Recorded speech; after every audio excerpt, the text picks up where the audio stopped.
Hi bazala bami zitho, welcome to Umkosi noMagatsheni. I am uMagatsheni. Umkosi wethu namhlanje bazala bami zitho, it about Umpumelelo Mseleku, guys, Ibhubezi. So yesterday Ibhubezi one was on Instagram live, guys. I did join the live, but I joined it a bit late. So a lot of people, guys, they were asking on the live ukuthi uyenzani for a living, which is something that he didn't want to answer. Uthe if abantu abambuza leyo question yini sebafuna ukumthakatha, sebafuna ukuvala into zakhe. Then someone asked ukuthi ama-business wakhe allocated kuphi, azange afuna ukuphendula.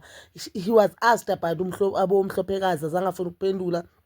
Then he was later asked about dating a Xhosa woman. That the person who asked the question would say isithembu sakho sishoda ngomXhosa. Wathi no, ngiyabonga nje ngokuthandana nomuntu omXhosa, abantu bakhona bahle bayahlonipha for isikhashanyana, mabasafika bayahlonipha, but when times goes by abasahloniphi umuntu. Masangene deep esithembini ubona kahle ukuthi sekuye indoda, amatapula soyatshintshisana, sekuyindoda landlini, and uzokutshengisa i-true, as bracket bathanda ukusho, but uzokutshengisa ama-true colors wakhe. Umuntu wakhona akasafuna uhlonipha, umuntu wakhona sekuyindoda in the relationship. Then bathe mabambuza ngokuthi why ungawondli ingane zakho yena, the answer he said why abantu besifazane bona mabenza wrong bona ba-expose, but amadoda mabenza wrong bona ba-expose. I do not know ukuthi we-understand the question, or I think bayafuna ukuyibalekela, but to me I feel like akayiphendulanga le question. And we know him saying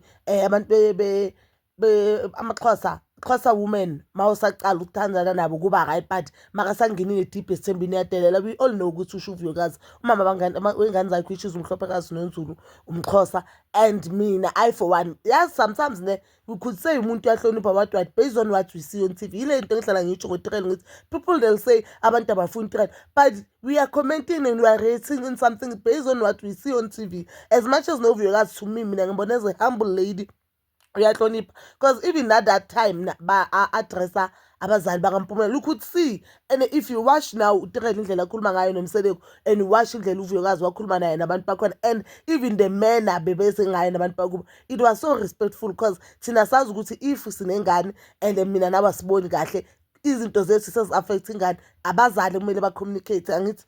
So we understand ukuthi uVuyokazi unenhlonipho, and it shows even the background abuye kuyo. If you've seen umama kaVuyokazi on that season, I think it was season 2 of Izingane Zesithembu, you will see ukuthi la mama uhlonipheke kakhulu, uphansi. uVuyokazi, I think leyo ubuyena bakhe ubuthathe kumama yakhe, uyangiketha? So uMpumelelo uthi mangabe amantombazana wamaXhosa or Xhosa girls ayadelela mawasangene deep inside, but what we all know manje sekathi lo tirela uyadelela, wathi uyadelela, what we all know, if umuntu esilisa oneqiniso, and wonke amakhosikazi, wonke amantombazana, not amakhosikazi, wonke females, we know this ne, akekho umuntu wesifazane uzosuka adelela indoda angakazi wayidelela ngicala nje kunganasizathu. Umuntu uyabukhipha idimoni lakho kuwo, ngoba everyone unabo ubusathane bakhe, ubudimoni bakhe. Umuntu uyalikhipha idimoni lakho kuwo, because akekho umuntu ozohlalela ukudelela njalo, akekho umuntu ozohlalela ukuthi yena njalo uyahlukumezeka emotionally and financially, because umuntu mangasawondli ingane zakhe sakakuhlukumeza financially. U-expect ukuthi wena uyithathephi imali ukuthi usapote ingane while sawusebenza? It's different if akasebenzi and shem Nkosi uyazama uku-aplayela imisebenzi, yazama leyo mdayiso, akuhlangani next, but uyasebenza lo muntu. You can see ukuthi hamba ama-club uyagiga, uthatha imali yakhe uyidla neyile queen. Futhi I don't wanna blame about uthatha imali yakhe uyidla nama-girlfriend, of which ama-girlfriend awekho wrong, because you cannot ukuthi uzitholele i-boyfriend namhlanje makakuphi imali uthi no, you know what, mina bengicabanga ukuthi le mali uyoyinika bomhlophekazi, or no, bengicabanga ukuthi le mali le ubhadala i-crash yakasingabakho. No, wena engqondweni yakho uzozitshela ukuthi, you know what, this person right, and these are not conservations we are having on first date, second date, up until niba strasa relationship, and then it comes to your attention ukuthi, you know what, this person akawondli ingane, uyaget? So we cannot blame mama lamantombazana athandana noMpumelelo, but uMpumelelo, I just feel like yesterday bekasho nje uVuyokazi, even though uthe baka-act as if akafuna ukukhuluma ngayo, but we know ukuthi bekasho uVuyokazi. And ke bazala bami zithi, a lot of people lapha baye baba outside the love was ukuthi there's no way ukuthi umuntu angavela atshintshe. Ayikho lento eyishoyo ngamaXhosa. AmaXhosa they are very respectful, and ayikho lento leyo ukuthi amaZulu ayahlonipha. Into iya ngomuntu, guys. You cannot ukuthi manje ngoba utirela standing her ground sithi hayi amantombazana wamaTswana a-act kanje. No, ayikho lento leyo. There's nothing like that. Into isemuntwini.